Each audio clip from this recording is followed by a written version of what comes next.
हमारे परम सौभाग्य का विषय है कि हम भगवान श्री राम की जन्मभूमि का मंदिर पूरा होते हुए अपनी इन आंखों से देख रहे हैं। कितनी आंखें थीं जो बंद हो गई ये सपना देखने के लिए। सदियों की लड़ाई, मुकदमाबाजी, अदालत, तारीख तारीख पे तारीख, तारीख पे तारीख, तारीख पे तारीख।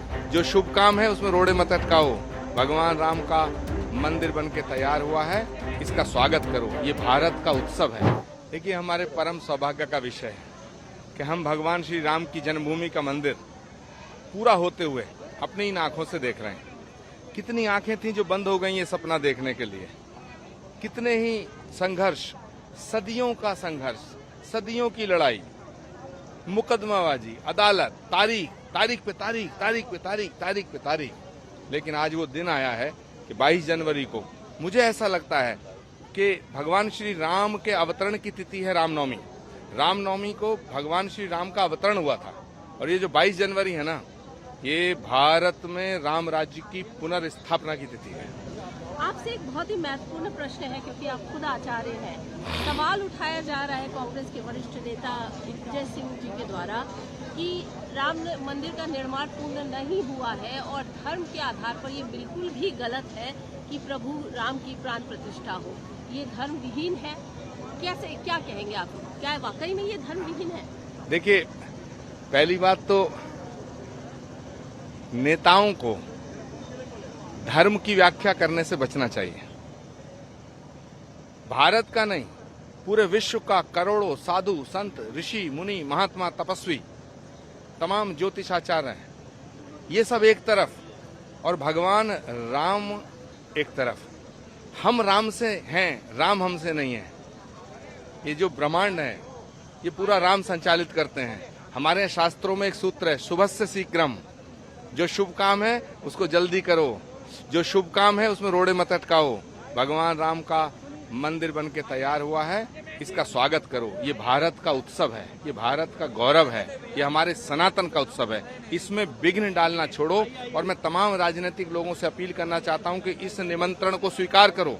राम सबके हैं, सब राम के। लेकिन स्वीकार तो नहीं किया है, कांग्रेस के वरिष्ठ नेताओं ने स्वीकार नहीं किया। मंदिर के निमंत्रण को स्वीकार करना सौभाग्य का विषय है, मंदिर के निमंत्रण को ठुकराना दुर्भाग्य का विषय। लेकिन आप बताइए, क्योंकि चूंकि आप इसी पार्टी से ताल्लुक रखते हैं और अब आप कह रहे हैं ये दुर्भाग्य का विषय है, क्या अभी कभी आपने समझाने का प्रयास किया एक वरिष्ठ जन होने के नाते, आचार्य होने के नाते, कि इस तरीके, क्योंकि वो तो साफ तौर पर कह रहे हैं कि बीजेपी जो है वो कुटिलता कर रही है, कुटिल राजनीति कर रही है और ये सिर्फ राजनीति है, इलेक्शन को मद्देनजर रखते हुए राम मंदिर का प्राण प्रतिष्ठा कर रहा है, धर्म विरोध।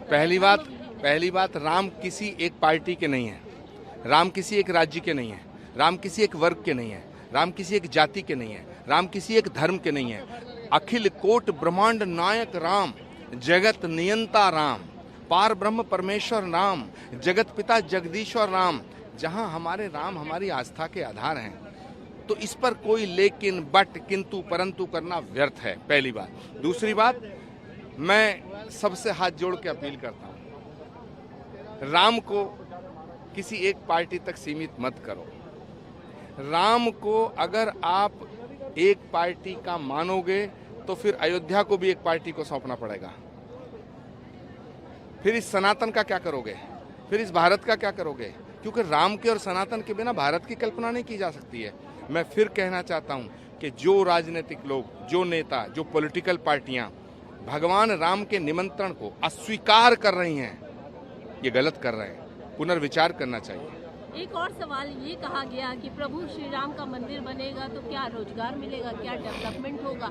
इस तरीके की जो बयान निकलकर सामने आ रहे हैं राजनीतिक गलियारों, इसको लेकर क्या कहेंगे? क्या वाकई में प्रभु के श्री राम के मंदिर से डेवलपमेंट नहीं हो रहा है, विकास नहीं हो रहा है? बहुत लोगों ने सवाल उठाया कि क्या मंदिर से रोजगार मिलेगा, मंदिर से डेवलपमेंट? मैं अयोध्या की रज को माथे पे लगा करके ये कहना चाहता हूँ कि अयोध्या का विकास पूरे विश्व में अद्वितीय विकास हो रहा है। और सुनिए, लाखों करोड़ों लोगों के रोजगार के साधन मुहैया कराए जाएंगे, इसमें कोई शक शुबा नहीं है। लेकिन प्रश्न रोजगार का नहीं है, प्रश्न नौकरी का नहीं है।